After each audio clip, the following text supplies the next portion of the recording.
Kapatid, nais mo bang magtayo ng sari-sari store pero nag-aalangan ka pa? Pag-usapan po natin ang advantages and disadvantages of setting up your sari-sari store right now. Videos that will make you wealthy and debt-free. Hi there, this is Chinkitan, your pambansang wealth coach. Nako, I'm sure na karamihan po sa atin, nag-iisip po tayo ng pagkakakitaan. Ang unang pumapasok karamihan po, syempre yung sari-sari store. Sa episode na ito, cover po natin advantages and disadvantages at bibigyan rin po ko ng mga tips para naging matagumpay ang sari-sari store na gusto nyo umpisahan. Pag-usapan muna natin yung pros o yung mga advantages po. Ang kagandahan po ng isang sari-sari store ay mababa lang po ang puhunan. Sa halagang 5,000 piso, pwede na kayong mag-umpisa. Hindi mo kailangan ng malaking kapital. Karamihan kasi nagsisimula lang sa labas lang po ng bahay o sa loob ng bahay, pwede na kayong magbenta. That's number 1. Pangalawa, convenient ang location mo. Kasi naman, again, sa tapat ng bahay lang gagamitin di ba? Siyempre, ang kagandahan din dito, kung since bahay naman ang inyong gagamitin, wala na po kayong upa. Isa rin pong advantage yan. At siyempre, magiging maganda rin ang customer base nyo. Yung mga customer nyo, yung mga kakilala nyo, di ba? Yung regular na customer sa komunidad, sa kapitbahay. Lalo na kung maganda ang iyong relationship, bis na lumabas sila para bumili, baka pwede na sila bumili sa inyo. At pang-apat naman, napaka-flexible din. Kasi pwede ka magbukas, pwede ka magsara ng tindahan. Pwede ka maging parang 7-Eleven 24/7. Bakit po? Kasi pwede lang katukin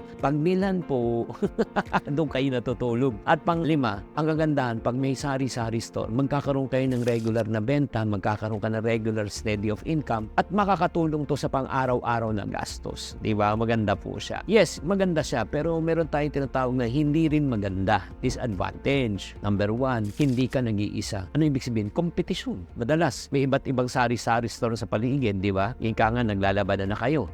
Pangalawa, syempre naman, ang sari-sari store, hindi ganun kalakihan ang kita. Yung item ba? Di ba? Mga tinatawag na FMCG, Fast Moving Consumer Good. Syempre, may price cap po yan. Di ka pwede magtaas ng presyo. Pangatlo, minsan, kailangan ikaw unang magbubukas, ikaw magsasara. Madalas hanggang gabi para dumami lang customer mo, long working hours. At syempre, pang-apat na hindi maiwasan at sabihin sa'yo, pwedeng utang.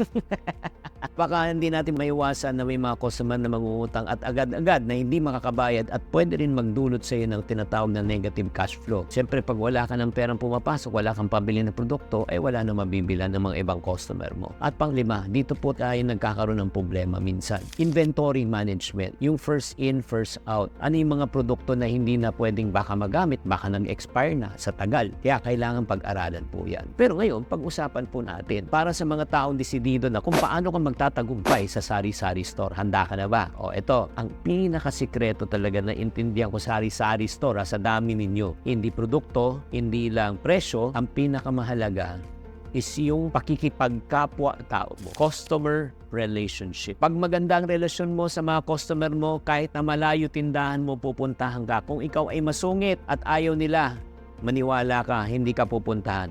Because people will only buy from people they like. Di ba? Sa totoo lang, kahit na malila yung tindahan, kung masama ugali nagtitinda, ayaw mo puntahan. Agree o disagree? Type agree naman sa comment section kung nag-agree kayo. At ang kagandahan pa dito, ito yun may mga pagkakataon na pag pumupunta po ang mga bumibili, hindi lang yung gustong bumili, gustong makipagkwentuhan at makipagmarites.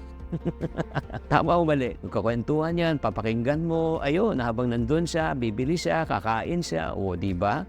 Nabibenta mo na, nachichika ka pa. Pangalawa, ang kailangan po talaga para maganda ang ating sari-sari store, syempre naman, dapat yung produkto po rin natin sari-sari. Kaya nga sari-sari, iba't ibang produkto na kailangan talaga ng komunidad. Pag-aralan nyo talaga, that's number 2. At syempre naman, napakahalaga rin po, proper financial management. Ito po, pakinggan nyo po kung gusto nyo maging matagumpay sari-sari store. Hiwalay ang dekolor sa puti. Hiwalay ang perang personal sa perang pangnegosyo. Pag pinagsama mo yan, maniwala kayo, wala.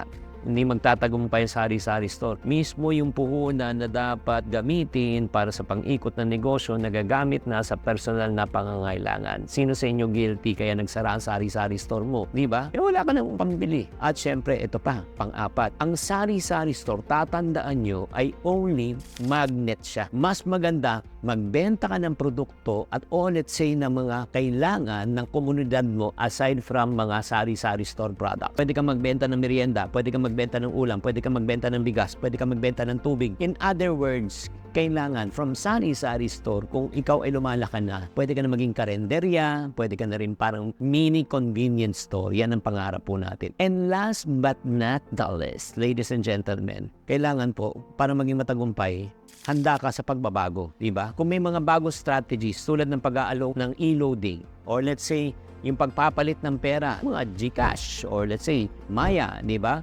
Online payment option, dapat mag-offer ka na rin ng mga ganong services. Nako kapatid, pwede ka rin magpapiso wifi. Ang dami pong opportunity. Kaya ang pagnenegosyo ng sari-sari store ay, again, dapat pag-aralan. Lahat ng aspeto bago magsimula. Kaya kung ikaw ay nagpaplano na magtayo ng sari-sari store, i-comment mo na sa section kung ano pa yung mga katanungan mo at para matulungan ko po kayo. Kaya huwag kalimutan mag-subscribe, mag-like at i-share itong video na ito. Sana makatulong tong video na ito. Tatandaan, tamang karunungan, tamang disiplina po ang susi sa pagyaman.